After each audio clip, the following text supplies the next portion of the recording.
بسم الله الرحمن الرحيم. الرحمن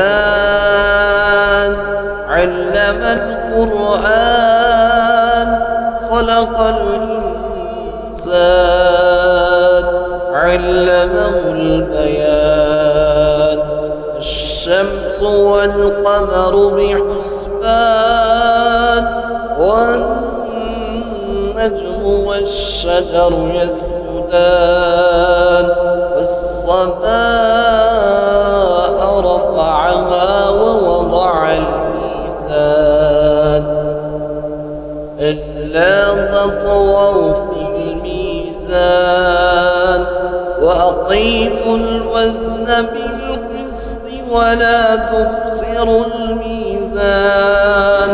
والأرض وضعها للأنام فيها فاكهة والنخل ذات الأكمام والحب ذو العصف والريحان.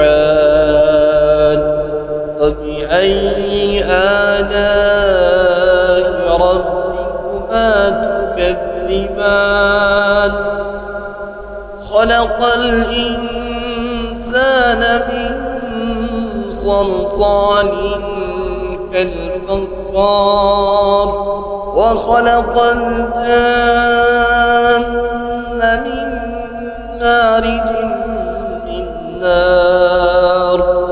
وبأي آلاء ربكما تكذبان؟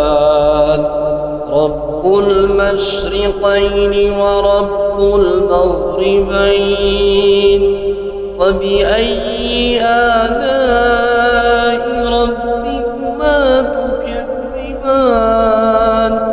مرج البحرين يلتقيان بينهما برزخ لا يبغيان. فبأي آلاء ربكما تكذبان؟ يخرج منهما اللؤلؤ والمرجان. وبأي آلاء ربكما تكذبان؟ وله الجوار المنشآت في البحر كالأعلام. وبأي آلاء ربكما تكذبان؟ كل من عليها فان ويبقى وجه ربك ذو الجلال والإكرام. وبأي آلاء ربكما تكذبان؟ يسأله من في السماوات والأرض كل يوم هو في شأن. وبأي آلاء ربكما تكذبان؟ سنفرغ لكم أيها الثقلان. وبأي آلاء ربكما تكذبان؟ يا معشر الجن والإنس إن استطعتم أن تنفذوا من أقدار السماوات والأرض فانفذوا لا تنفذون إلا بسلطان. فبأي آلاء ربكما تكذبان؟ يرسل عليكما شواظ من نار ونحاس فلا تنتصران. وبأي آلاء ربكما تكذبان؟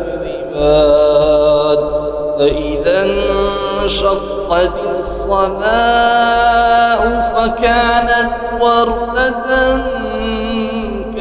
كالدهان فبأي آلاء ربكما تكذبان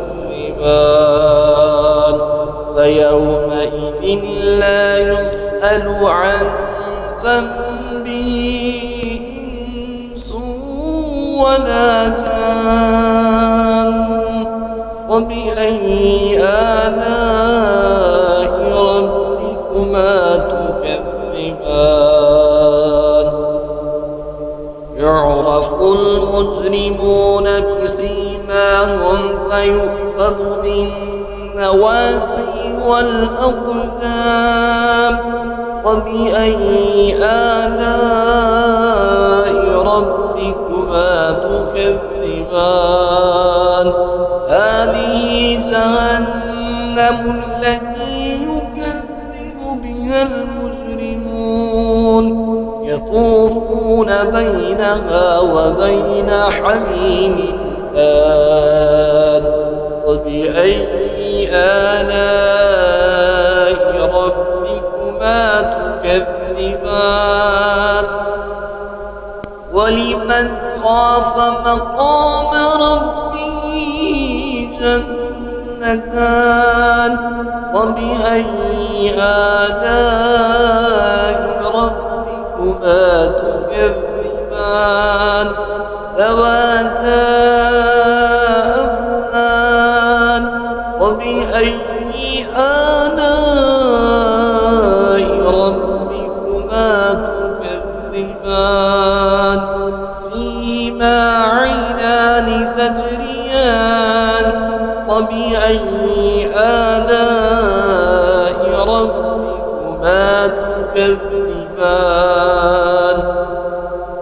فيهما من كل فاكهة زوجان فبأي آلاء ربكما تكذبان متكئين على فروش بطائنها من استبرق وجنى الجنتين دان فبأي آلاء ربكما تكذبان فيهن قاصرات الطرف لم يطمثهن إنس قبلهم ولا جان فبأي آلاء ربكما تكذبان كأنهن الياقوت والمرجان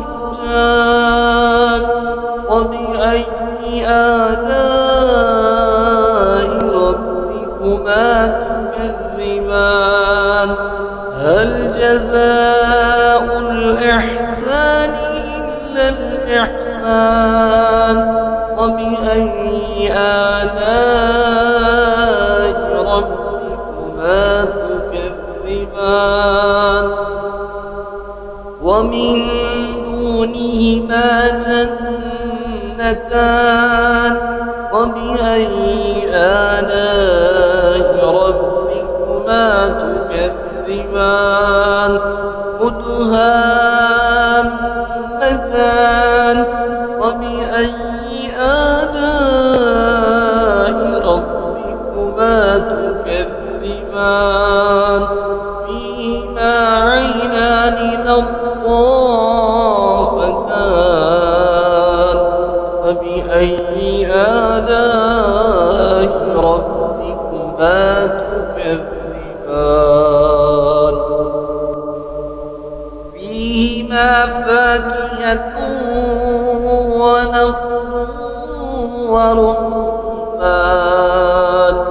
فبأي آلاء ربكما تكذبان فيهن خيرات حسان فبأي آلاء ربكما تكذبان حور مقصورات في الخيام فبأي آلاء ربكما تكذبان لم يطمثهن إنس قبلهم ولا جان فبأي آلاء ربكما تكذبان